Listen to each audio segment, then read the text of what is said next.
Persona, a história viva da comunicação de Ribeirão Preto. Seja muito bem-vindo ao programa Persona.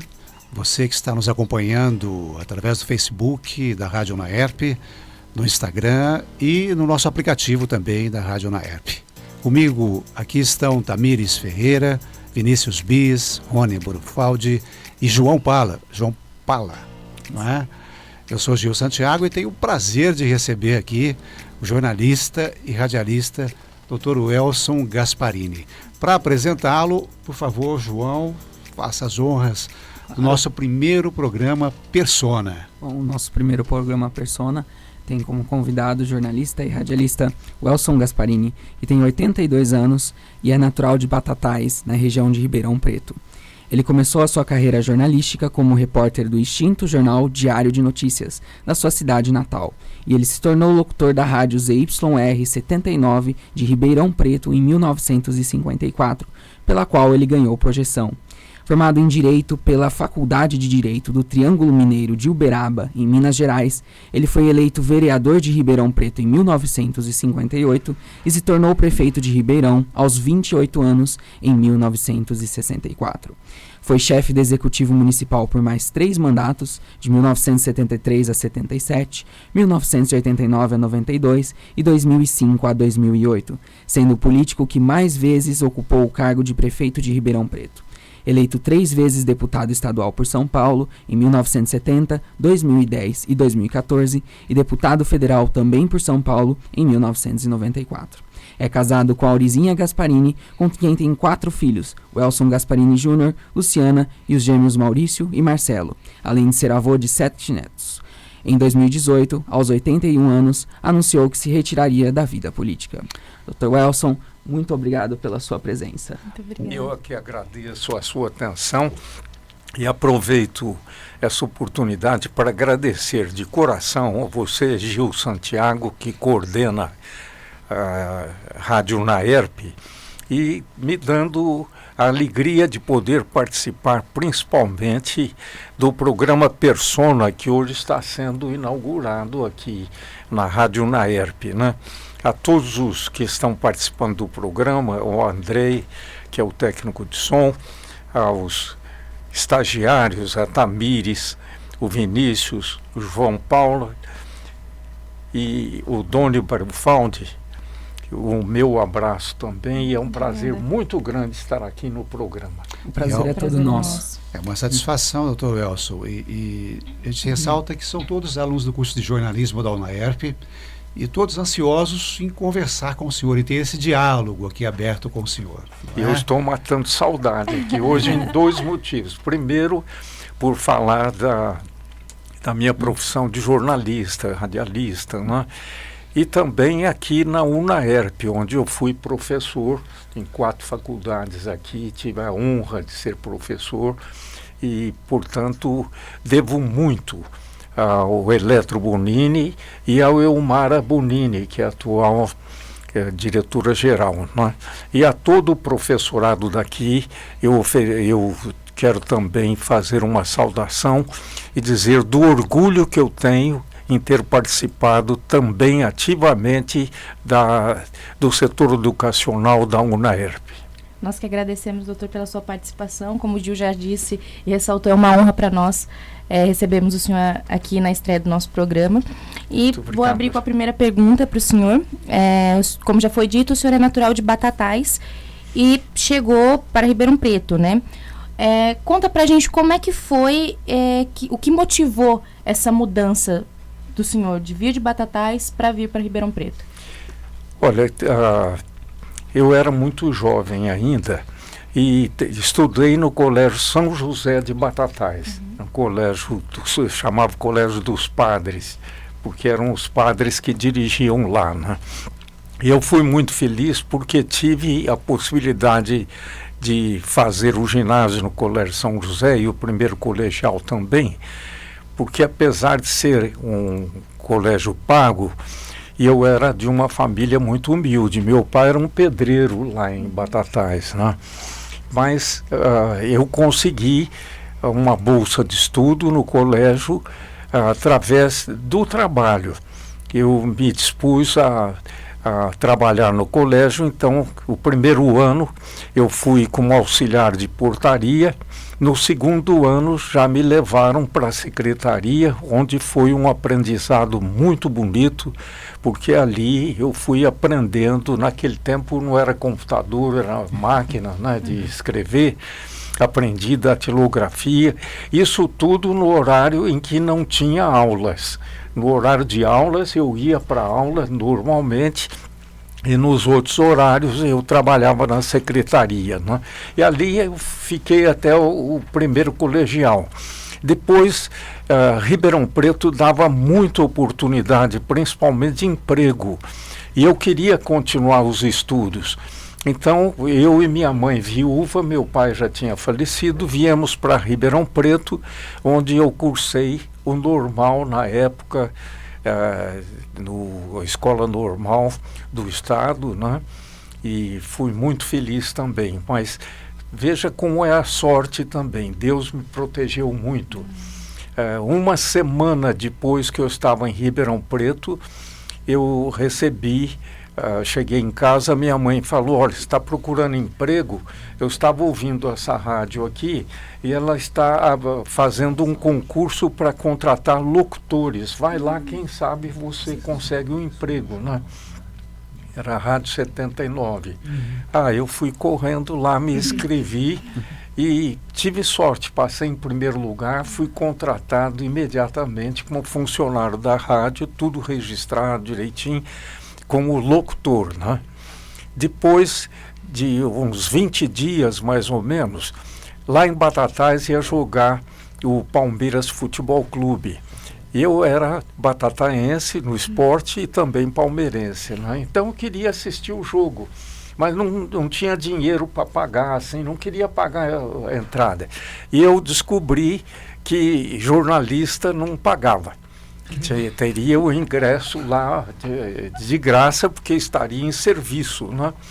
Então eu fui no jornal Diário de Notícias, que na época era o jornal da Arquidiocese de Ribeirão Preto, e esse jornal cobria toda a região de Ribeirão Preto, né? E eu fui lá e falei com o diretor: olha, eu estou indo em Batatais, vou assistir o jogo lá do Palmeiras e o Batatais Futebol Clube. Se vocês quiserem, eu trago os resultados do jogo, todos os detalhes, né? Ou interessa muito, nós temos muitos assinantes lá em Batatais, na região, então interessa, pode ir e nos traz então as informações, né? Falei: não, mas tem um problema, vocês precisam me dar uma cartinha falando que eu sou jornalista aqui do Diário de Notícias, né? Ele falou: não, sem problema, pode. Daí ele me deu uma credencial dizendo que eu estava em nome do jornal Diário de Notícias para fazer a cobertura daquele jogo, né? Com aquela carta eu fui entrando de graça em todos os cantos e fiquei assistindo o jogo um bom período. De repente, vejam como é a vida, né? O alto-falante anuncia. Temos a honra de anunciar que está aqui nos visitando o governador de São Paulo, Jânio Quadros.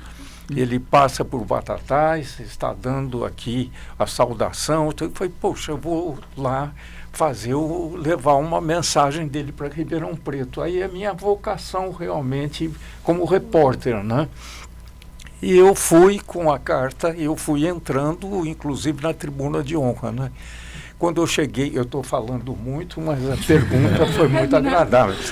Eu cheguei e entrei na tribuna de honra ali, cheguei para ele, eu era muito corajoso, né? Era mocinho ainda, então eu tinha muita coragem. Cheguei: governador, eu sou jornalista lá de Ribeirão Preto, eu queria que o senhor desse uma saudação para Ribeirão Preto, uma mensagem especial. Ele falou: com muito prazer, senta aqui do meu lado. E a pessoa que estava do lado dele levantou, me deu lugar, e eu com uma folha de papel, uma caneta, né? Ele falou: diga Ribeirão Preto. E eu fingi que eu era taquígrafo, fui riscando tudo assim, né? Mas guardando tudo que ele falou. Olha, diga Ribeirão Preto que dentro de 30 dias... eu visitarei Ribeirão Preto e vou levando boas notícias. Eu só não vou dizer qual é a notícia, porque eu quero dar uma surpresa para Ribeirão Preto. Nossa, eu peguei assim a saudação dele e tal. Depois assisti o jogo todo, voltei para Ribeirão Preto, cheguei com o diretor de jornal, levei meia folha do jogo, quem marcou o gol, o juiz, aquela coisa toda. E depois quase que uma página da entrevista com o governador de São Paulo, né, mandando a mensagem e tudo. Foi a manchete do jornal do dia seguinte, a saudação do governador e dizendo que dentro de 30 dias estaria em Ribeirão Preto. Mas quando eu entreguei isso, o diretor de jornal falou: mas está muito bom, você não quer trabalhar aqui como jornalista? Eu procurando um emprego, já eu tinha arrumado um, mas o jornal tinha uma vantagem, não tinha horário naquele tempo assim fixo, né? Então eu falei: não, quero sim, você começa amanhã. Então, em menos de 10 dias, consegui 2 empregos em Ribeirão Preto como jornalista. Um na 79, na Rádio 79 como locutor, e depois no Jornal Diário de Notícias como jornalista, né? E durante um período longo trabalhei tanto na emissora como também no jornal. Dr. Welson, conta pra gente um pouco de como foi o seu início no rádio. O início? No rádio. Foi difícil? Olha, eu comecei como locutor. Fui locutor e tudo mais, mas eu tive também muita facilidade em falar assim, improvisar também no microfone. Então, em pouco tempo, eu fui locutor, mas de programa de auditório. Veja, além do estúdio, eu fui para programa de auditório. Um dia faltou o animador do programa do auditório e o diretor pediu que eu animasse o programa. Eu animei e ganhei um programa de auditório na semana que eu podia fazer também. E ali eu fui desenvolvendo minha carreira no rádio.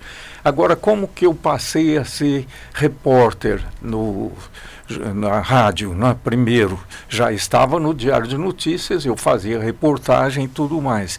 Mas tanto no jornal como na rádio, eles me mandaram fazer reportagens das sessões da Câmara Municipal.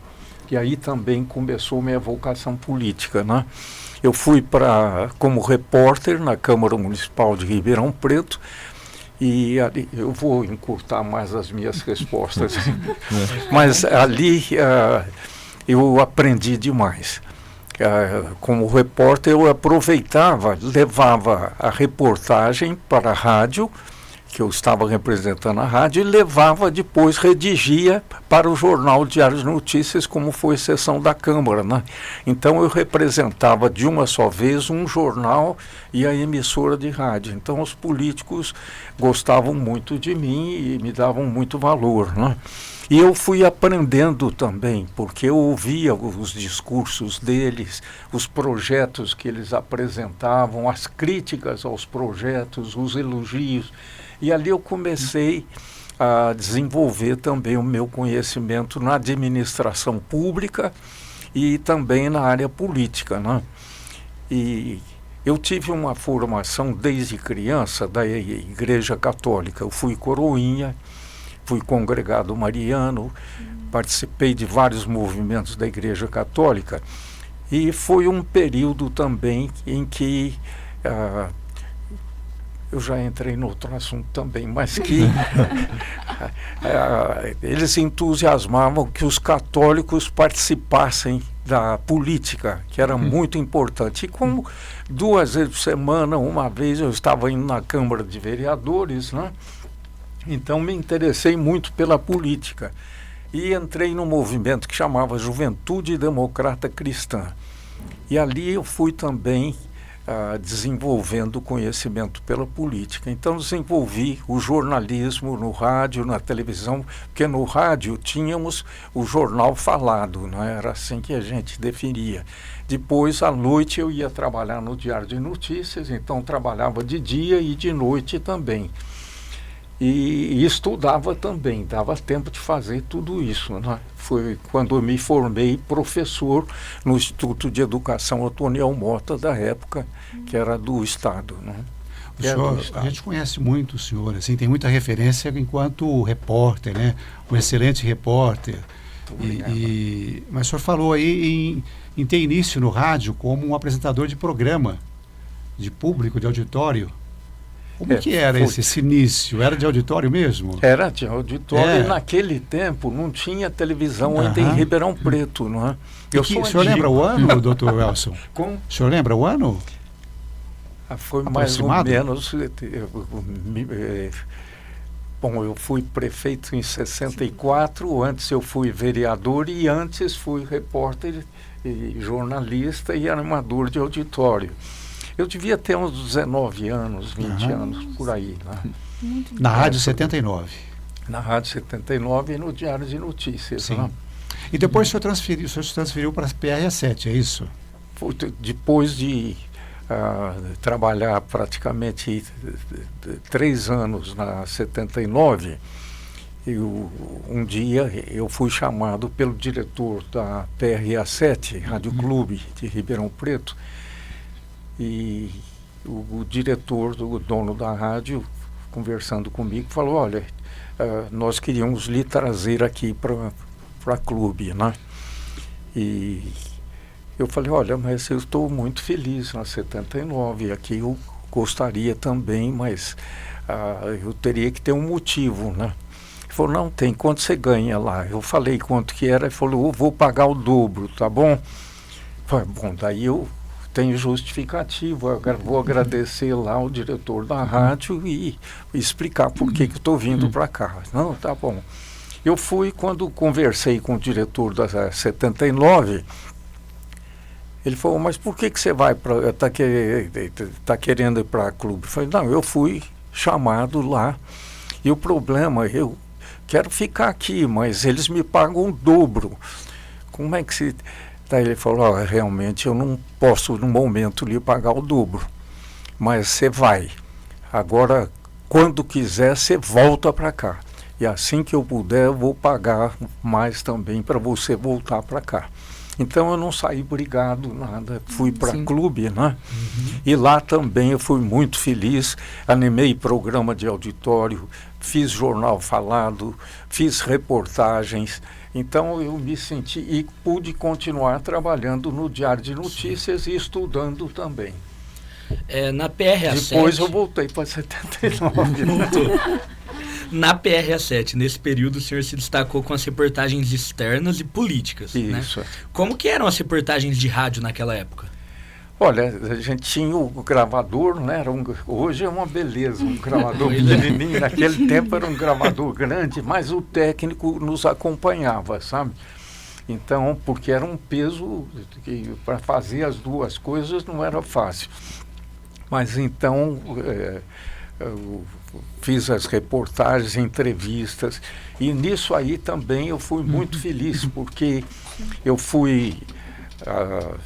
E teve um período curto, né, que eu trabalhei em São Paulo na Rádio Record também. Fui convidado, fui para lá, mas daí a 79 eu fiquei lá uns 3 meses só. 79 me mandou buscar de novo, eu voltei para cá, né?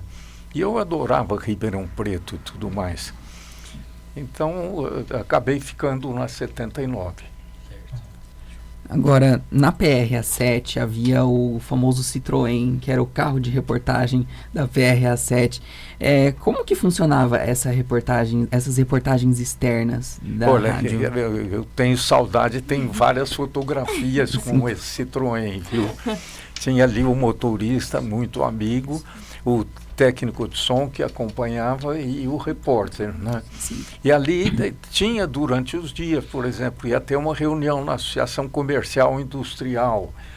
Eu estava visitando o Ribeirão Preto, secretário estadual da Educação, e estar na escola e tal.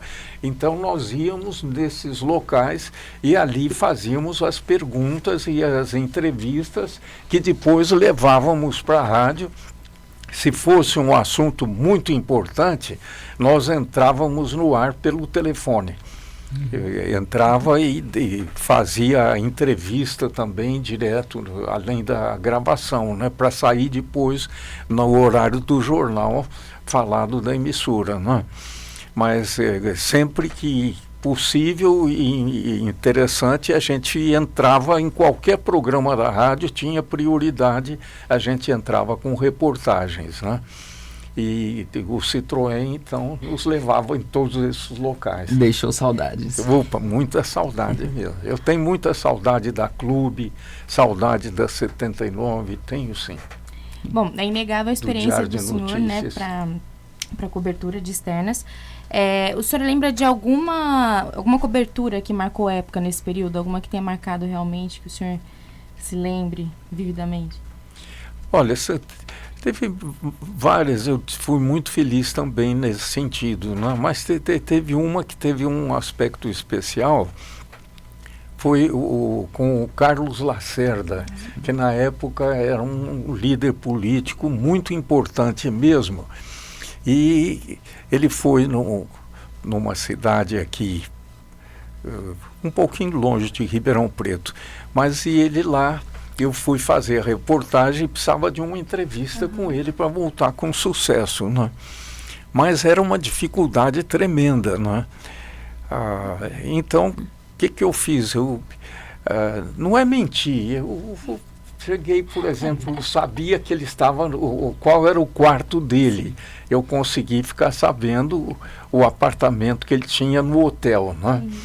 E daí eu fui direto no apartamento dele. Bati na porta, ele me atendeu, ele estava até fazendo a barba, né? Falei, olha, o senhor me desculpe, eu sou repórter, né? Mocinho ainda, né? Eu sou repórter, eu precisava muito de uma entrevista com o senhor lá para Ribeirão Preto, para a Rádio Ribeirão Preto e tal, né? Ele olhou assim, falou, mas depois a gente não pode lá embaixo, junto com os jornalistas. Eu falei, vai ser difícil, né? Porque era uma entrevista, assim, com perguntas típicas lá da cidade que eu queria fazer. Não, entra aqui. Mandou entrar, continuou fazendo a barba. O que você gostaria de perguntar? Isso ainda não gravando, né? Sim. Mas daí eu falei o que era. Falou, não, pode abrir o gravador aí. Então eu comecei a fazer as perguntas a ele, né? Mas perguntas importantes a nível nacional na época, interessava. Nossa, quando eu desci e os repórteres das outras emissoras, dos jornais, ficaram sabendo que eu tinha já entrevista com ele, foi uma ciumeira danada, né? Mas como é que você conseguiu? Tem que ter determinação. Não, mas não menti, não. Eu fui, perguntei onde era o apartamento dele e sorrindo, né? O rapaz lá da portaria me contou e daí eu fui embora. Mas você sabe que é o que a gente fala para eles que estão começando agora, né? Tem que ter iniciativa. Não é ofensa. Determinação. Não é, né? Se ele dissesse não posso, tudo bem. Eu agradeceria, sorria. Mas pelo menos tentou, né? Doutor Welson, nessa época, como repórter, você devia ter muito contato com a população, correto? Certo. Então, foi aí que você começou a sua vida pública? Ah, sim, porque veja bem, nós fazíamos reportagens, chamadas reportagens populares. Então eu ficava sabendo de problemas que tinha num bairro. Às vezes eu sabia até por intermédio da Câmara, um vereador focalizava que tal bairro estava faltando água, isso, aquilo.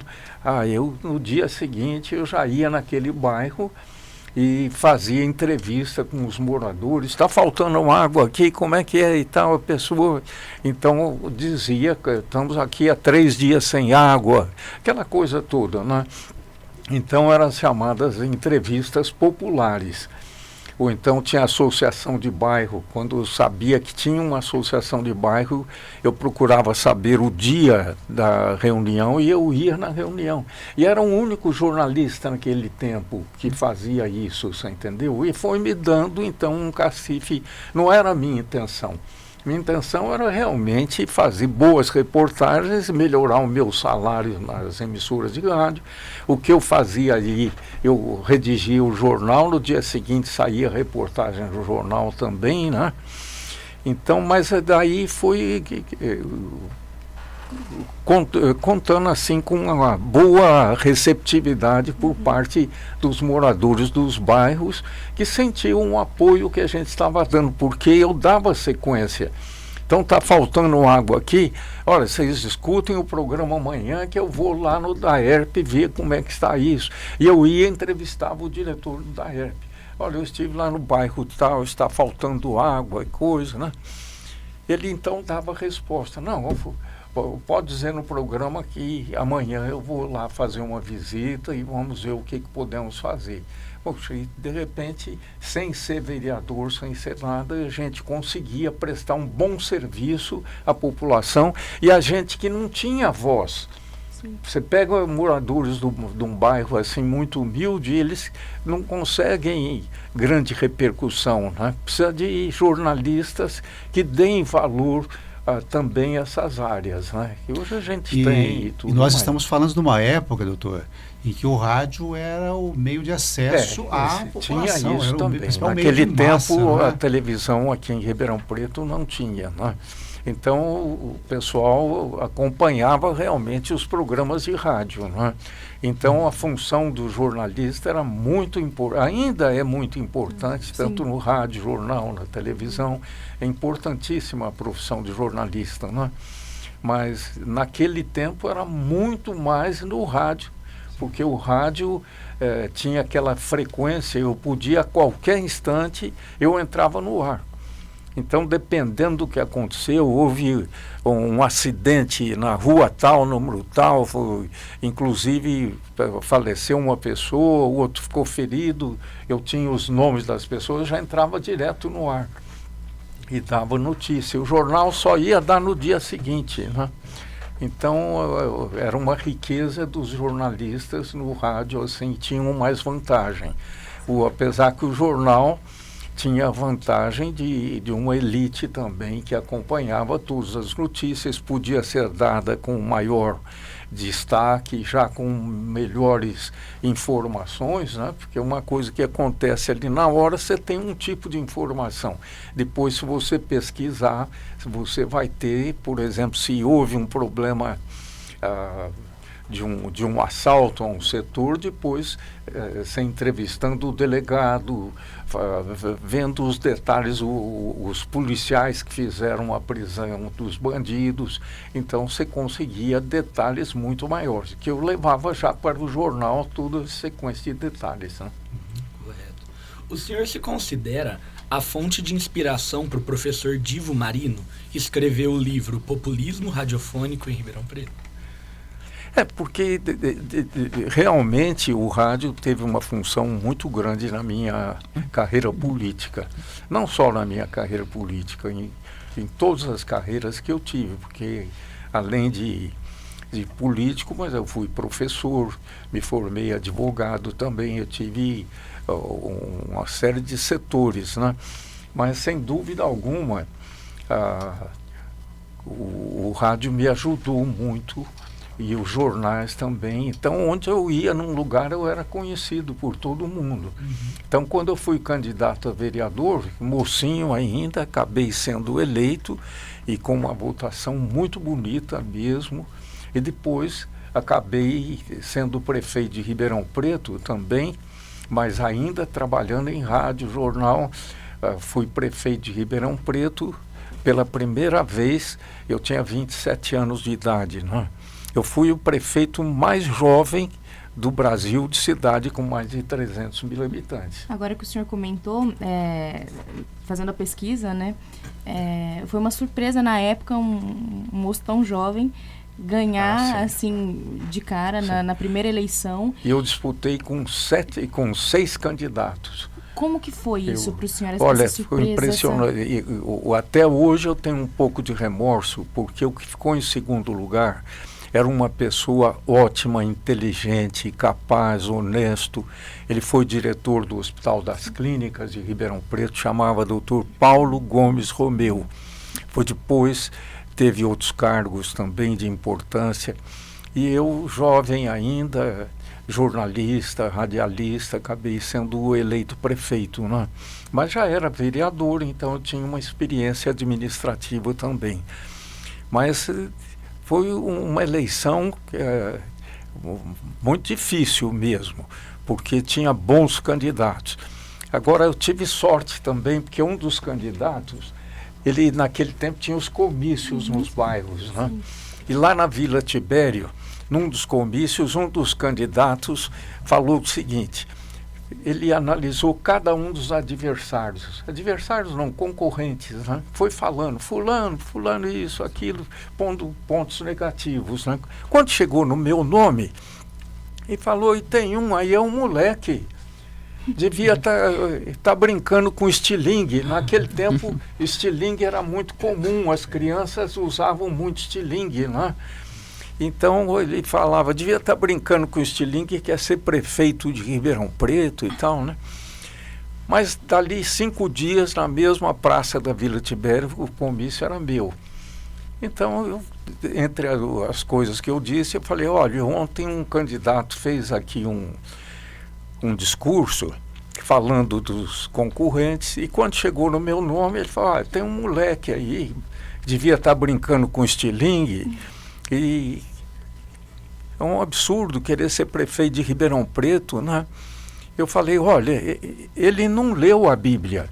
Se ele tivesse lido a Bíblia, ele conheceria a história de Davi e Golias. Davi era um jovem, moço ainda, né? E Golias era um guerreiro forte. E eles lutaram, e com uma estilingada, Davi deu uma pedrada na testa do Golias e ganhou a guerra, né? Melhor resposta. Então eu falei: e com um estilingue eu vou derrubar muitos desses candidatos. Então, afinal, eu fiz um jogo de palavras ali. Nossa, o povo adorou. No outro comício já apareceram uns 20 estilingues lá, né? E depois saiu a marcha do estilingue na campanha eleitoral, muito bonito, né? E um gritou, o outro xingou, mas no final foi o estilingue que ganhou. Você usou o argumento dele em seu favor. Virou o símbolo da minha campanha, o estilingue, né? E deu certo, realmente. Que bacana. Hoje eu vou falar menos agora. Mas se você me botou aqui num círculo tão gostoso. Nosso objetivo aqui é ouvir o senhor. Muito obrigado. Nós estamos aqui para ouvir. E uma das premissas do jornalista, do bom jornalista, é saber ouvir. Que isso.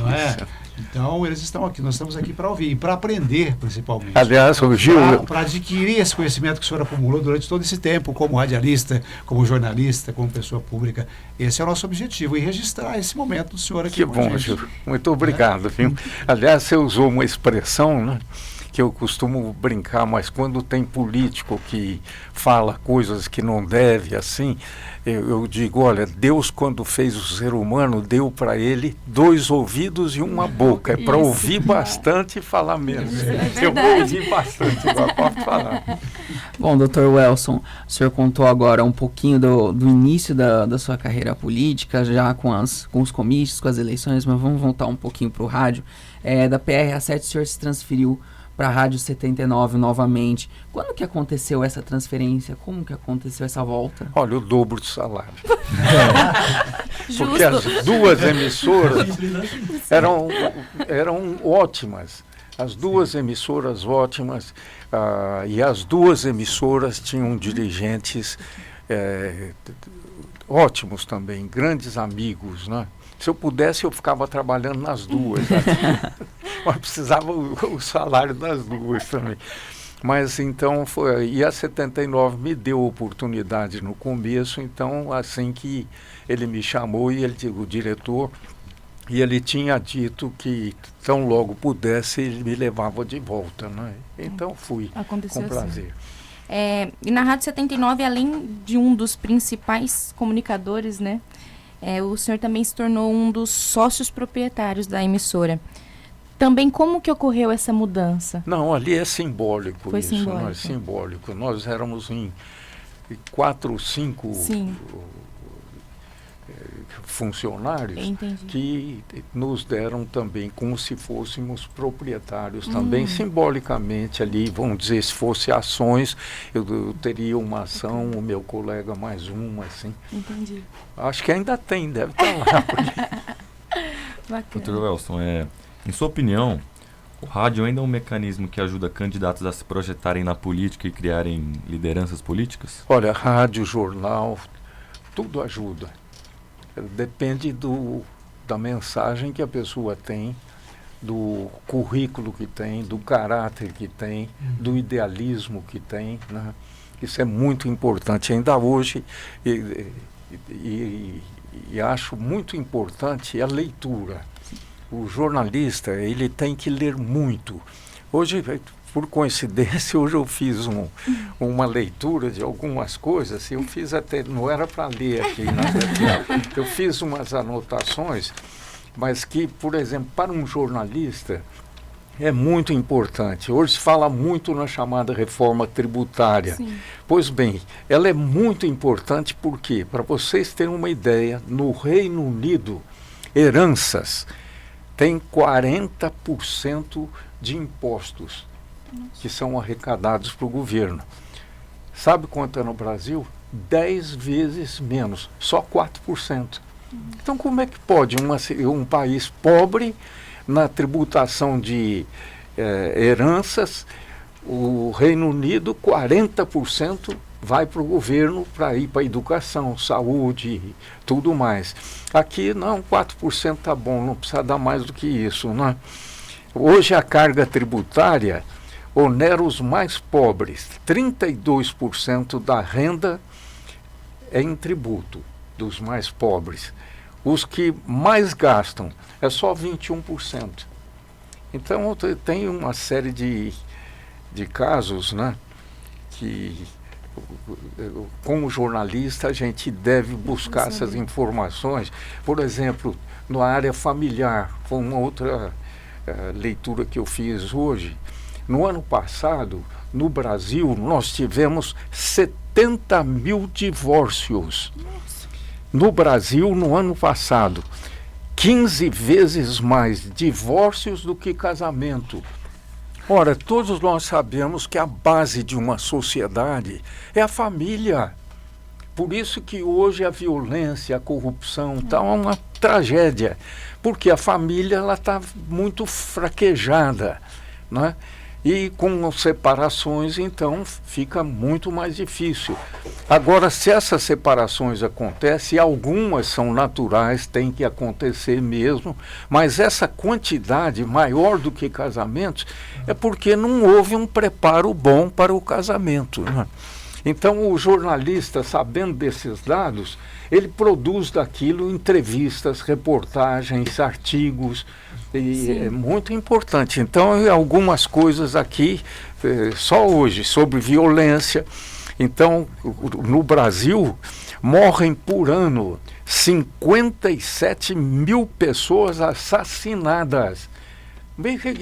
Quando a gente vê isso, e aqui eu copiei, inclusive, nesse documento, quem é que fala isso? São Ibope e outras entidades assim que têm conceito, não é?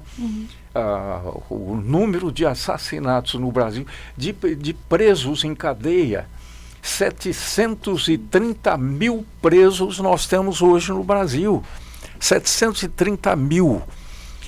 Numa cadeia, numa das celas que cabe 10 presos, nós temos hoje 17 presos. E o mais grave também, cada preso custa hoje para o governo, cada um, R$1.500. Veja que coisa, o salário mínimo é menos do que R$1.000, né? E um preso custa R$1.500. Então, se a gente tivesse menos violência, menos corrupção, nós não teríamos essas despesas. Então, isso dá artigo, dá reportagem, dá uma série de motivação para o jornalista fazer. Não só o trabalho dele, porque com o trabalho ele tem que apresentar coisas para ter um salário. Mas se ao lado disso ele consegue apresentar uma matéria que é importantíssima para melhorar a situação de uma comunidade, porque aqui eu falei de algumas coisas do Brasil, mas tem da nossa cidade que você pode focalizar também, né? Então a profissão de jornalista é linda, linda, linda, linda. Eu tenho orgulho de ser jornalista. Doutor Welson, o senhor acha que, por exemplo, o que pode ser feito assim, não, além do âmbito do jornalismo, né, de divulgar todos esses detalhes, aprofundar com matérias mais esclarecedoras, mais completas? Por exemplo, no âmbito político hoje, o senhor vê assim alguma possibilidade de mudar essa realidade? Você falou em política, então veja bem, eu tenho uma anotação aqui, pesquisa do Fórum Econômico Mundial, o nível de confiança dos políticos entre 136 países, 136 países foram pesquisados. O Brasil, a pesquisa era sobre confiança do povo nos políticos. Entre 137 países, o Brasil ocupa o último lugar no nível de confiança. Tá escrito isso. E fala quem é que, baseado em que pesquisa foi e tudo mais.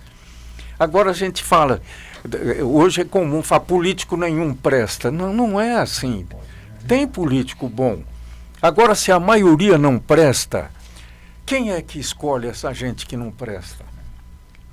O jornalista pode fazer matérias como essa, mostrando essa situação.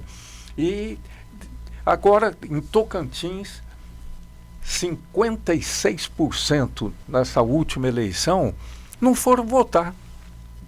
Mais da metade do eleitorado não foi votar. Como é que quer dirigentes bons? Se somar a ausência do eleitor, votar em branco e votar nulo, dá uma coisa impressionante. Então a falta de consciência política é muito grande. Agora, quem pode ajudar a formar um bom entendimento político? Não é chegar, não, mas então eu vou convencê-lo a ficar em tal partido, a votar em tal... Não, a educar politicamente. Como é que a gente escolhe, por exemplo, um bom candidato? Então o jornalista ele pode escrever uma matéria em que ele orienta.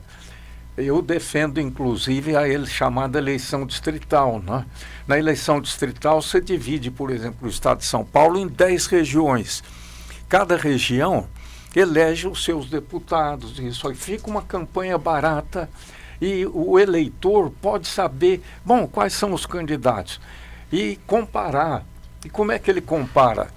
Em primeiro lugar, onde é que ele mora?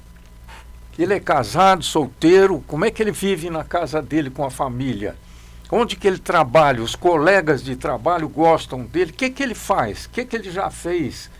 Você vê, e daí compara e escolhe o melhor. Então é tão fácil escolher bons políticos, mas agora não se escolhe porque tem gente que troca voto, grupos inteirinhos por bola de futebol, camisa de futebol, né? E outros presentes aí que mais graves ainda. Doutor. Infelizmente, agora depois esse pessoal, ele vende o povo lá nos cargos. E tem muita reforma política que precisa ser feita.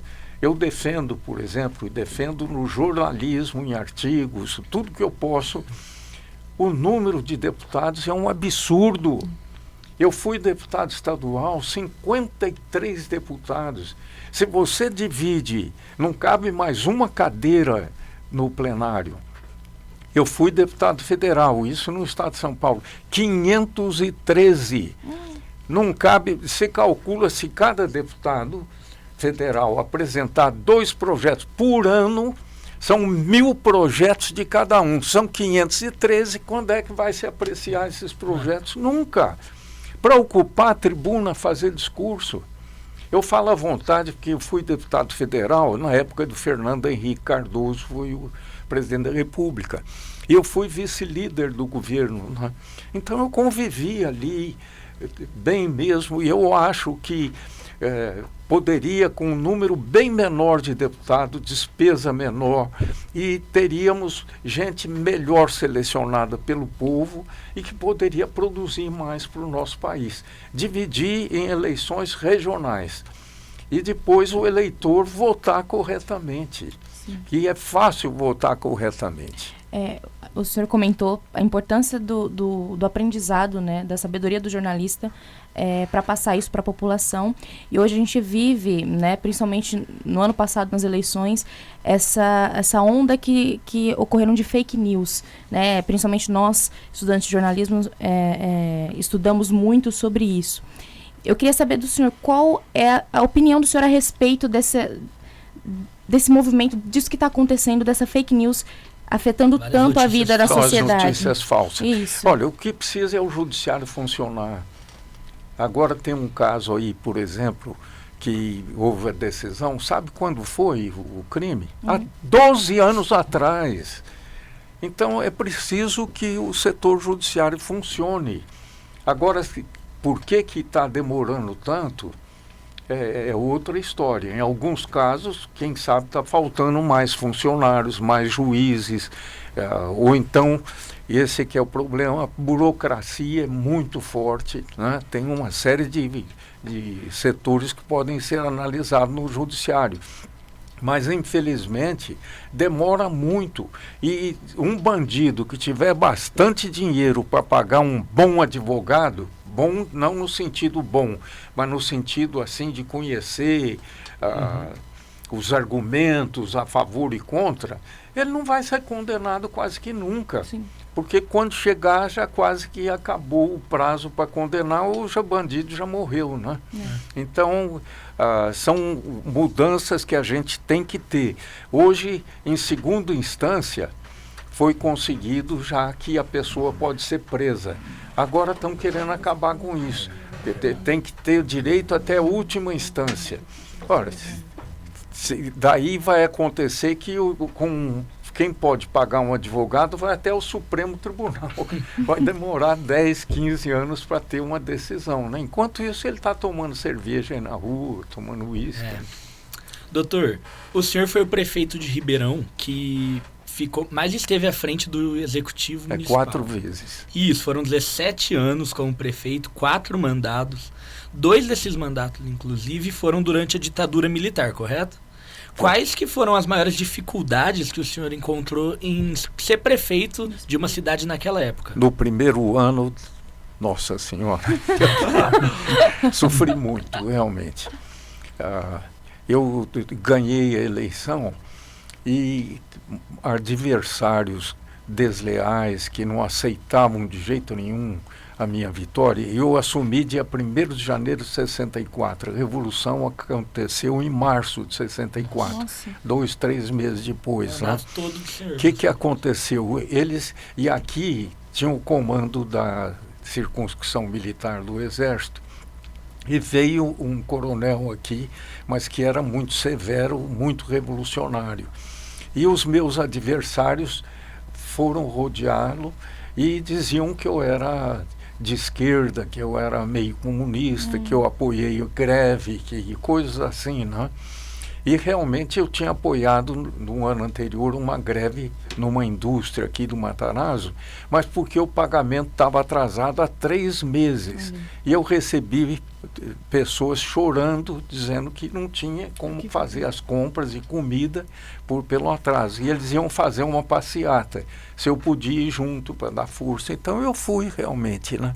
Mas não é que eu era comunista ou qualquer coisa assim.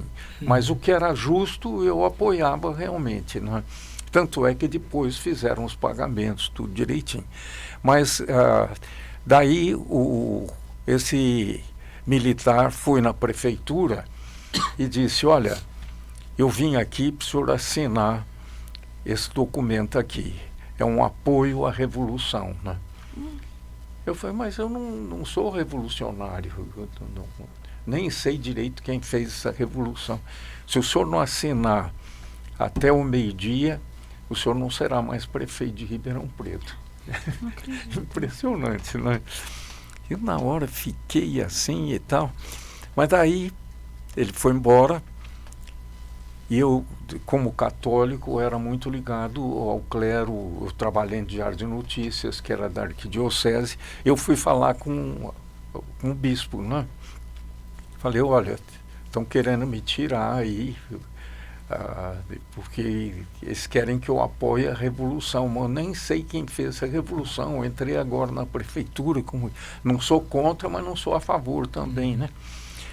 Daí ele me deu uma ideia boa. Ele falou, assina um manifesto igual que a Conferência Nacional dos Bispos assinou. E ele me deu uma cópia, era muito bonita.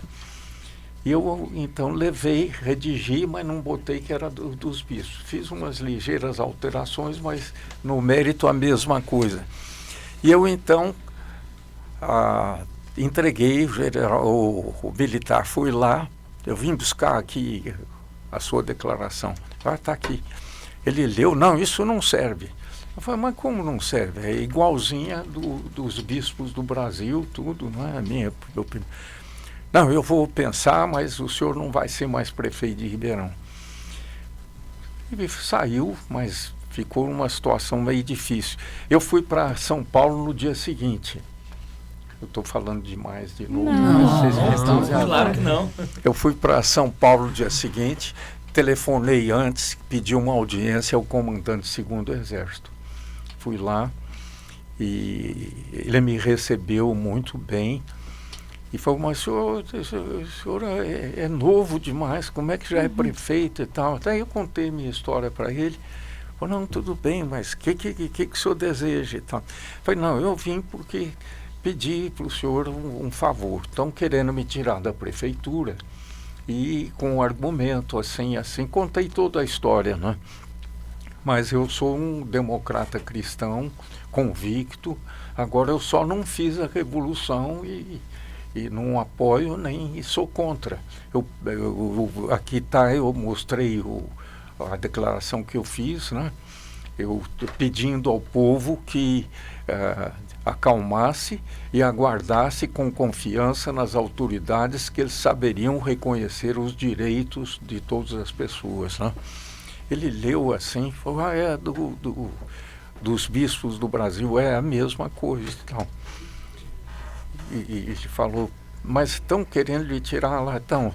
Falei, então eu vim aqui pedir o seguinte, o senhor olha nos arquivos aqui, se eu dever alguma coisa, o senhor me prende agora, eu não volto para Ribeirão Preto. Nossa. Agora, se eu não devo nada e não devo, mas se eu confirma isso, eu quero voltar prefeito para minha cidade com autoridade, né? Ele pensou assim, falou, não, tenha calma. Vamos servir um café, chamou o auxiliar dele e falou, pega aqui no arquivo aí o prefeito de Ribeirão Preto, Gasparini, vê o que tem sobre ele aí. Você tem alguma coisa com respeito à revolução e tudo mais. E daí ele ficou conversando comigo enquanto o auxiliar foi ver tudo, né? Mas me conta a sua vida, como é que você chegou a prefeito jovem assim e tal. Fui conversando, ele foi muito gentil, comandante do 2º Exército. Daí voltou o auxiliar dele, falou, general, não tem nada contra ele não, lá em Ribeirão. É um problema local, né? Daí ele virou para mim e falou, olha, prefeito, volta para Ribeirão Preto, tranquilo, não tem nada contra o senhor. Isso é um problema político local que está envolvendo, querendo envolver também o Exército, mas não tem nada com isso. O senhor pode voltar para Ribeirão Preto. Eu agradeci bastante, peguei o automóvel, voltei para Ribeirão. Tudo isso no primeiro mandato. Voltei, mas reuni a imprensa, chamei os jornalistas, falei, olha, dei entrevista, estão querendo me tirar da prefeitura, devido à questão da revolução, contei a história toda, falei, eu acabo de regressar de São Paulo, falei com o general Amaury Cruel, estou dando o nome dele, inclusive, na época, né? E ele falou para que eu podia voltar tranquilo, que não há nada contra mim e que qualquer coisa, se alguém mexer comigo, para eu telefonar para ele. Olha. Foi uma beleza, rapaz. Ninguém mexeu mais depois. Bom, Dr. Wells, o senhor contou um pouquinho agora de como foi o início da sua carreira política. Esse foi o mais difícil, o momento mais difícil. Os momentos mais difíceis. Agora, passando um pouquinho para a atualidade, quais que são as principais diferenças no rádio de Ribeirão Preto que o senhor encontra, o senhor acredita serem de hoje, com a época que o senhor ainda estava na Rádio 79, na PRA7, quais as diferenças que o senhor encontra? Olha, as emissoras de rádio ainda têm bastante força, sim. Depende do que faz, né? Porque a concorrência hoje é muito grande. Mesmo a televisão, nossa senhora, tem concorrência tremenda. Hoje, se a pessoa quiser, ele se associa a uma entidade lá que passa filme o dia inteirinho. Então não precisa nem ir no cinema, ele assiste filme em casa e tudo mais, né? E são muitos canais de televisão. A concorrência é grande realmente. As emissoras de rádio também têm várias emissoras de rádio, muitas emissoras. Naquele tempo eram praticamente 2 que disputavam a audiência e sem a concorrência com o rádio e tudo mais, né? Os jornais já sentiram muito essa concorrência. Tanto Ribeirão Preto, eu sou de uma época que atuava em jornal, nós tínhamos 4 diários aqui com uma circulação enorme e tudo mais. Hoje diário não tem mais nenhum, né? Não tem mais nenhum jornal. Então, a concorrência hoje está bastante problemática, né? Mas eu acho que para o jornalista há muita chance, sim, em várias oportunidades, sim. Só para a gente encerrar, então, doutor, o senhor se retirou da vida política mesmo, numa volta. Olha, eu diria que eu me licenciei de não disputar cargo eletivo. Agora, é uma questão de consciência participar da política. Assim. O Papa Francisco, ele usa uma expressão que ele diz que a política, quando feita com honestidade, competência, idealismo e coragem, é a melhor forma de amor ao próximo. Veja que beleza, né? Então, se o político é idealista, é competente, e tem coragem, porque hoje precisa coragem para ser político honesto, direitinho, né? Então, é uma prova de amor ao próximo, realmente eu acho que sim. E modéstia à parte, eu acho que como vereador, uma vez, prefeito 4 vezes, 3 vezes deputado estadual, uma vez federal, fui presidente da Associação Brasileira de Municípios, então representei todos os prefeitos do Brasil inteirinho. Fui vice-presidente da Organização Sul-Americana de Municípios, né? Fui convidado do presidente Kennedy como prefeito, fiz um curso nos Estados Unidos que foi uma beleza para mim. Estive lá durante 60 dias, sendo recebido pelos prefeitos das principais cidades para conhecer o trabalho que eles desenvolviam. Eles me levavam para ver, por exemplo, naquela época não se falava em meio ambiente no Brasil. Eu voltei fanático, eu construí no primeiro mandato, fui chamado prefeito das praças.